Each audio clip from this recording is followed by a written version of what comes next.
আজকে আপনাদেরকে দেখাবো সেই ভিয়েতনামি 12 মাসি পিঙ্ক কালারের কাঁঠাল। এই কাঁঠালের ভিতরে কিন্তু কোনো আঠা থাকে না এবং কালারের ভিতরে গোলাপি রঙের রং হয়। আর ফলনের কথা দেখেন, এক বুটায় 3টা কাঁঠাল হয়েছে, এই বুটায় 1টা 2টা 3টা 4টা। আর এদিকে যে বুটা দেখাবো আপনাদের আরো অবাক হবেন।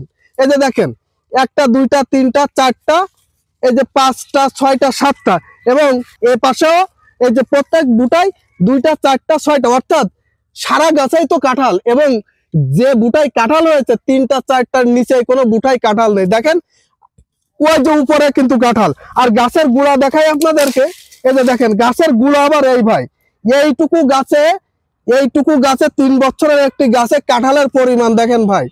এ তো মনে করেন যে কাঁঠাল গাছ না ভাই, এ তো সোনার গাছ। এরকম একটা গাছ যদি থাকে ভাই, একটা কাঁঠাল বাজারে নিয়ে যাবেন, বেঁচে এসে আপনি হাট করে নিয়ে বাড়ি চলে আসবেন।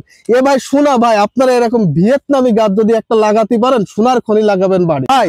আর এই কাঁঠালের আর একটা উপকারিতা কি জানেন? এই কাঁঠাল কিন্তু এক বুটাই হয়, কিন্তু সবগুলো একসঙ্গে হয় না।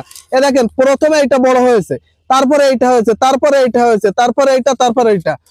একই বুটাই কাঁঠাল হচ্ছে কিন্তু পরপর, অর্থাৎ আপনি 12 মাসই সবসময় পাকা কাঁঠাল বাজারে নিয়ে যেতে পারবেন। এবং এটাকে 12 মাসি সেই ভিয়েতনামি কাঁঠাল গাছ বলে, যা 12 মাসই আপনি পাকা কাঁঠাল পাবেন। তাও আবার কি জানেন? আটাবিহীন।